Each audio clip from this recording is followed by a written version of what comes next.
فرش التراب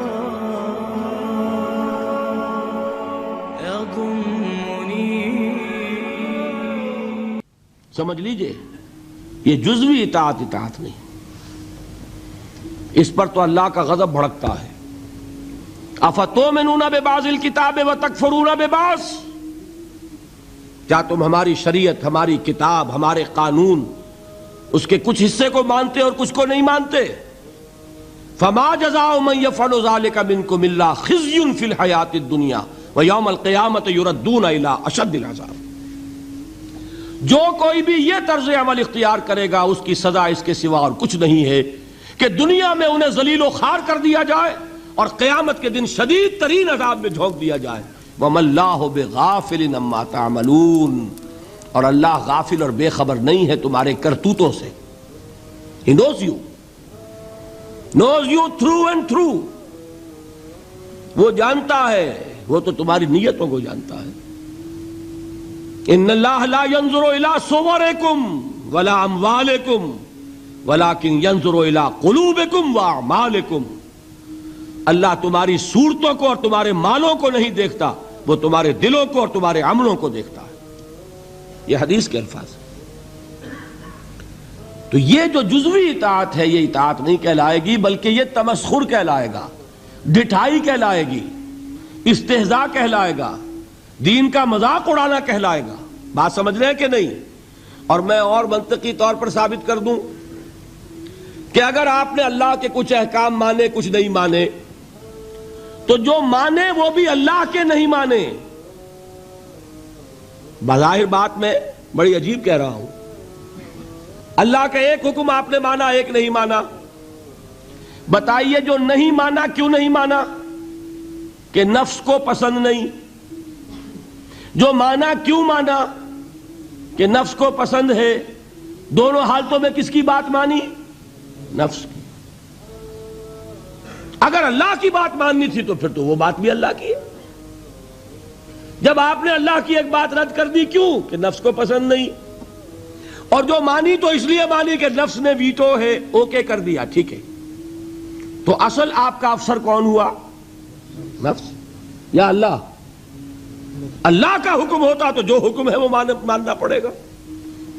معلوم ہوا کہ آپ نے ویٹو دیا ہوا ہے نفس کو، تو جس کے پاس ویٹو اسی کی اطاعت. بظاہر آپ اللہ کا حکم مان رہے ہیں، حقیقت میں اپنے نفس کا حکم مان رہے ہیں. اللہ کہ آپ کی اطاعت کلی ہو، جو اللہ کا حکم سر تسلیم خم. ہاں یہ ہو سکتا ہے وقتی طور پر کوئی خطا ہو جائے، جذبات کی رو میں آپ بہہ گئے، غلطی ہو گئی. ایسا جب بھی ہوتا ہے فوراً توبہ کرتا ہے انسان. جذبات کا معاملہ ہوتا ہے جیسے کہ طوفان آتا ہے پہاڑی علاقے میں.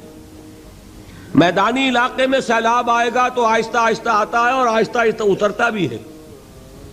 پہاڑی علاقے میں سیلاب آتا ہے تو طوفانی شکل میں آتا ہے، فوراً ختم بھی ہو جاتا ہے نا ایسا؟ جذبات کا معاملہ یہ ہوتا ہے. طوفان کی طرح جذبات چڑھے، اس وقت آپ سے غلطی ہو گئی، فوراً اتر جائے گا طوفان اور آپ پچھتائیں گے کہ میں کیا کر بیٹھا. فوراً رجوع کریں گے، فوراً توبہ کریں گے. ایسے شخص کی توبہ کو قبول کرنا اللہ نے اپنے ذمے قرار دیا ہے. انما التوبۃ علی اللہ للذین یعملون السوء بجہالۃ ثم یتوبون من قریب. اللہ تعالیٰ کے ذمے ہے اپنے ایسے بندے کی توبہ قبول کرنا جو کہیں جہالت میں، نادانی میں، جذبات کی رو میں بہ کر غلط کام کر بیٹھتا ہے لیکن فوراً ہی توبہ کرتا ہے.